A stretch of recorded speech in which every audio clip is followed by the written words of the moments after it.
अस्सलाम वालेकुम रहमतुल्लाहि बरकातुहू। कैसे हैं आप सब? उम्मीद है आप सब खैरियत से होंगे।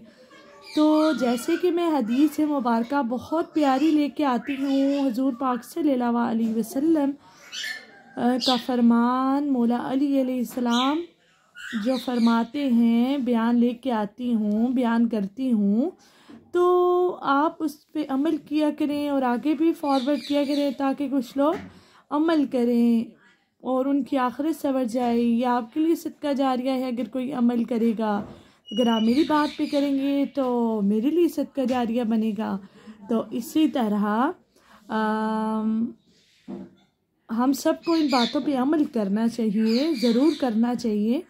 और हमें ना इस दुनिया में जो वैसे फ़ालतू फजूल काम हैं उन पे बहसबाजी, उन पे टाइम वेस्ट हम करते रहते हैं और हम अपनी आखिरत को नहीं सोचते।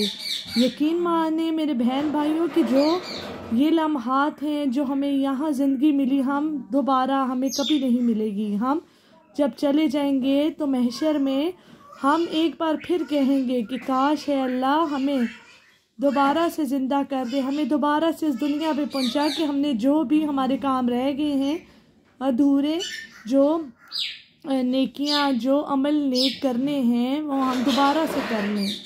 तो हम छोड़ आए हैं तो हमें दोबारा से ज़िंदगी अता कर। तो टाइम हमें नहीं मिलेगा, मोहलत हमें नहीं मिलेगी, ज़िंदगी का क्या भरोसा है। तो इसी तरह अपने जो है नेक अमाल किया करें और आखिरत का सोचा करें और ये देखा करें कि आपकी वजह से कोई परेशान ना हो, आपकी वजह से किसी की दिल आज़ारी ना हो, आपकी वजह से कोई रोए ना, आपकी वजह से किसी की आँख नम ना हो जाए, आपकी वजह से किसी को दुख कभी ना पहुँचे। जो कुछ भी हो आपकी वजह से सुकून मिले। तो इसी तरह रसूल अकरम सल्लल्लाहु अलैहि वसल्लम ने अरशाद फरमाया, अगर तुम्हें वो कुछ मालूम हो जाए जो मुझे मालूम है तो तुम हंसो कम और रो ज़्यादा। क्योंकि हुजूर तो सब जानते हैं। मेराज पे जब हुजूर को लेकर गए, जब वो मंजर सब देखा तो हुजूर जब आए तो रब ने कहा, जिब्रील अमीन को भेजा, जब फिर भी कहा कि है प्यारे महबूब बताओ क्या मांगते हो। तो आका करीम सल्लल्लाहु अलैहि वसल्लम ने फरमाया कि उम्मत की बख्शिश। तो मेरे या अल्लाह मेरी उम्मत को बख्श दे। तो देखिए हमारे हुजूर हमसे कितनी मोहब्बत करते हैं, कितनी मोहब्बत रखते हैं। तो हुजूर अपने उम्मतियों का दरूद इब्राहीम खुद सुनते हैं। तो इसी तरह आप सब से मेरी है कि आप लाजमी इस दुनिया पे जो मतलब आपको ज़िंदगी मिली, जो इस दुनिया पे हैं आप, तो आप अपनी आखिरत का सोचें, ना कि दुनिया का सोचें फजूल कामों में। मैंने अक्सर देखा है कि हमारे पास टाइम ज़्यादा बच जाता है, हम फारिग फजूल बैठे रहते हैं। यहाँ अज़ानें होती हैं, लोग नमाज़ों के लिए जाते हैं, हम किसी को देख के भी नहीं सीखते। हम बस क्या करते हैं, गेमों पे लग जाते हैं, टीवी, नाच गाना, ये सब चीज़ें, ये हम किन चक्करों में आजकल पड़ गए हैं। तो हमें ऐसा बिल्कुल नहीं करना चाहिए। अगर हमारी औलाद है तो हमें अपनी औलाद को भी ऐसी ही तरबियत देनी है कि वो 5 टाइम की नमाजी हों, ज़कात खैरात करें और अपने रसूल अकरम सल्लल्लाहु अलैहि वसल्लम की हदीस मुबारक पे अमल करें और इसी तरह दूसरों तक भी पहुँचाएँ ताकि उनके वालिदैन के लिए, कि बच्चों के लिए सदका जारिया ये बनता रहे। तो इसी तरह हमें हर एक इस बात का ख्याल करना चाहिए, नमाज को हरगिज़ कायम करनी चाहिए। तो हमें नमाज पढ़नी चाहिए। और हज़रत अबू हुरैरा फरमाते हैं कि रसूल अकरम सल्लल्लाहु अलैहि वसल्लम ने मुझसे फरमाया, क्या पेट में दर्द है? मैंने कहा हाँ। अल्लाह के रसूल आप सल्लल्लाहु ने फरमाया, उठो और नमाज पढ़ो, इसलिए कि नमाज में शिफा है। सुभान अल्लाह। तो हमें नमाज हरगिज़ पढ़नी चाहिए, अदा करनी चाहिए। हम इतने नमाज में हम लोग लापरवाही करते हैं, हमें ऐसा बिल्कुल नहीं बनना। हमें नमाज हरगिज़ कायम करनी है, क्योंकि रसूल अकरम सल्लल्लाहु अलैहि वसल्लम ने फरमाया कि नमाज में शिफा है। सुभान अल्लाह। तो इसी तरह हम हर बात को, हर चीज़ को छोड़ देते हैं और सब रिश्तेदारों से तल्लुक़ तोड़ देते हैं और फ़िक्र नहीं करते। कोई परेशान, कोई बीमार, कोई मतलब लाचार है, हम नहीं पूछते। तो हमें ऐसा बिल्कुल नहीं करना चाहिए। हमें अपने आसपास वाले बहन भाई और हमारे रिश्तेदार जितने भी हैं, अमीर हों गरीब हों, हमें उनका साथ अच्छे प्यार मोहब्बत के साथ रहना चाहिए। रिश्ते को कायम रखना चाहिए, रिश्तों को कभी नहीं तोड़ना चाहिए। ये बहुत अनमोल होते हैं रिश्ते। तो इसी तरह रिश्तों के बारे में क्या फरमाया गया, नबी करीम सल्लल्लाहु अलैहि वसल्लम ने अरशाद फरमाया, पीर और जुमेरात के दिन जन्नत के दरवाजे खोले जाते हैं। इस दिन अल्लाह के साथ किसी को शरीक ना ठहराने वालों को मग़फ़िरत की जाती है। सुभान अल्लाह। सिवाय उन लोगों के जिन्होंने आपस में रिश्तेदारी ख़त्म कर दी हो, इनके बारे में कहा जाता है, इन दोनों को वापस भेज दो। इनके बारे में कहा जाता है, इन दोनों को वापस भेज दो जब तक ये दोनों आपस में सुलह ना कर लें। तो ये हमारे हुजूर पाक सल्लल्लाहु अलैहि वसल्लम ने फरमाया है। ठीक है, तो हमें सुलह से, हमें आपस में प्यार मोहब्बत से रहना चाहिए। हमें खुद अपने आप को अच्छा और दूसरों को बुरा नहीं समझना चाहिए। और देखें, हमें कभी भी रिश्तेदारों से तल्लुक़ कभी भी नहीं ख़राब करना चाहिए, कभी नहीं तोड़ना चाहिए। हजूर अकरम सल्लल्लाहु अलैहि वसल्लम ने इरशाद फरमाया कि जो आपको छोड़े उसको अपनाओ, जो तोड़े उसको जोड़ो, जो आपको रुलाए उसको हंसाओ, जो आपको दुख दे उसको खुशी दो, जो आपको भूखा रखे उसको खाना खिलाओ, जो आपके साथ बुराई करे उसके साथ अच्छाई करो।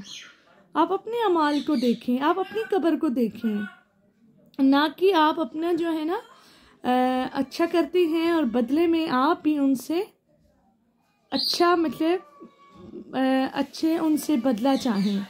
ऐसा बिल्कुल नहीं होता। कोई किसी को कुछ नहीं देता, देने वाली सिर्फ अल्लाह की ज़ात है। सिर्फ हमारी नीयत को, हमारे अमलों को देखा जाता है। सुभान अल्लाह। कोई देखा नहीं देखे, अल्लाह की ज़ात तो देखती है ना। सुभान अल्लाह। आपका ईमान अपने रब पे होना चाहिए, ना कि ऐसे वैसे लोगों पे। तो दुनिया तो किसी ने भी पूरी नहीं की। तो इसी तरह नमाज फजर, हज़रत अली से किसी ने पूछा, या अली, मैं बहुत कोशिश करता हूँ कि सुबह नमाज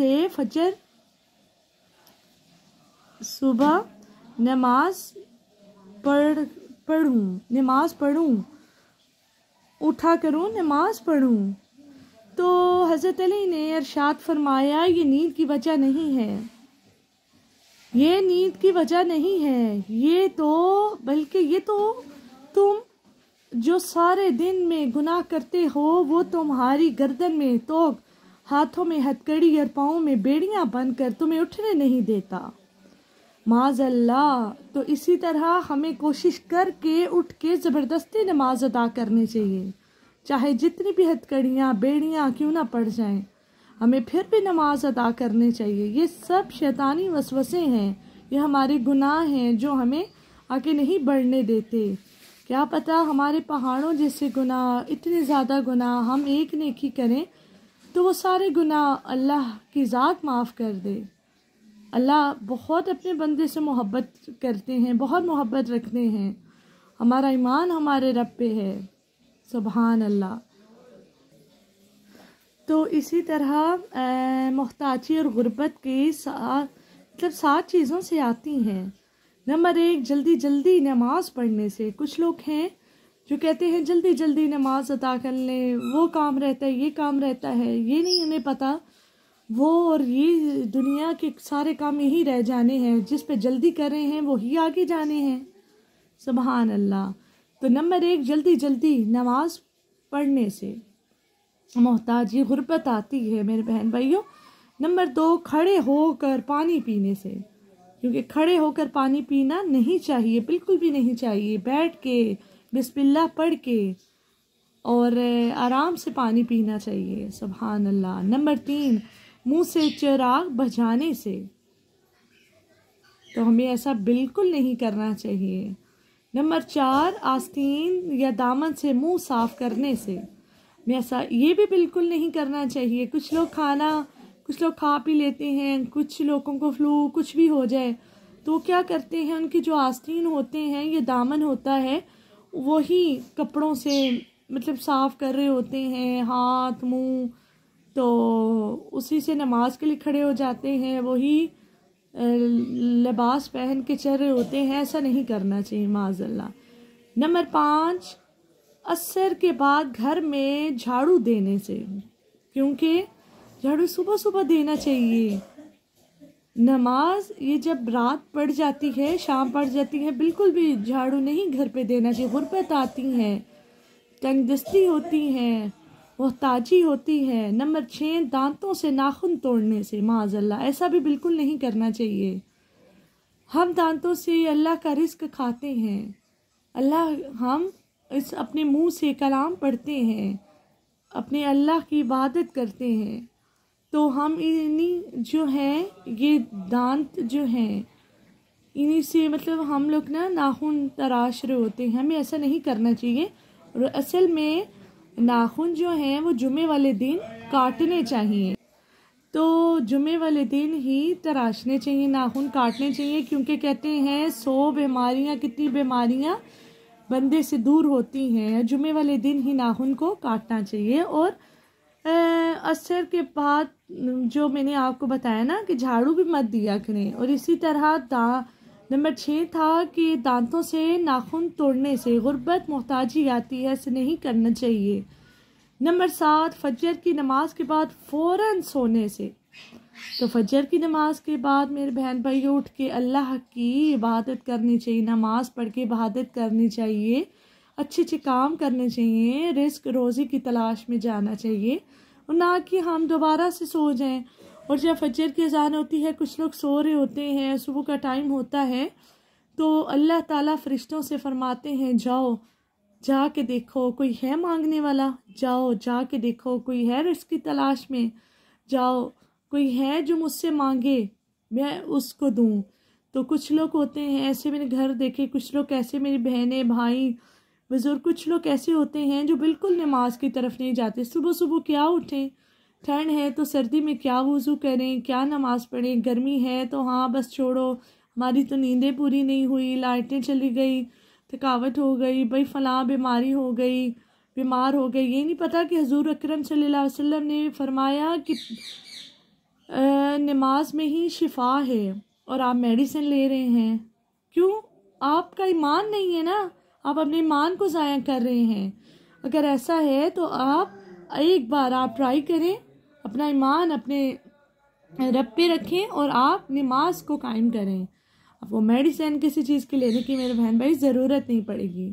तो इसी तरह अल्लाह ताला फरिश्तों से कहते हैं कि है कोई मांगने वाला, तो कुछ ऐसे घर होते हैं जो बिल्कुल भी सब सो रहे होते हैं, उनकी जो पीठ होती है ना वो आसमान की तरफ होती है और वो सो रहे होते हैं। तो फरिश्ते सब जाते हैं, देखते हैं, जिन लोगों को तो है वो नमाज पढ़ते हैं, हाँ ये मांग रहा है ये मांग रहा है, तो हम कहते हैं ना कि हाय माशाल्लाह उनके हालात कितने अच्छे हो गए, कितने सुकून से वो लोग रह रहे हैं, कितने सुकून से हैं, अल्लाह ने उन्हें बहुत अता किया, अल्लाह हमें भी दे। वो क्यों होता है? वो नमाज पढ़ते हैं, वो अपने अल्लाह से मांगते रहते हैं। अल्लाह को मांगने वाले बहुत पसंद हैं, जो अल्लाह से मांगे, इंसानों से नहीं, जो अल्लाह से मांगे। तो फिर फरिश्ते जो हैं वो वापस चले जाते हैं, कहते हैं कि इन लोगों को, कुछ लोग ऐसे हैं जो लोग सो रहे होते हैं, इन लोगों को तो नहीं चाहिए। अल्लाह कहता है इन लोगों को नहीं चाहिए, इन्हें रहने दो। फिर इस तरह मेरे बहन भाइयों मोहताजी और गुर्बत आती हैं। तो इस तरह हमें ऐसा बिल्कुल नहीं करना चाहिए। हमें हजूर अकरम सल्लल्लाहु अलैहि वसल्लम की बातों पे अमल करना चाहिए, हदीस मुबारका पे अमल करना चाहिए और ऐसे ही चलना चाहिए, नमाज को कायम करना चाहिए। सुबहान अल्लाह दुआ में याद रखा करें और आगे से आगे फॉरवर्ड किया करें ताकि कुछ लोग अमल कर सकें और उनकी आखिरत संवर जाए। तो इसी तरह मेरे बहन भाइयों दुआ में याद रखा करें। जज़ाकल्लाह।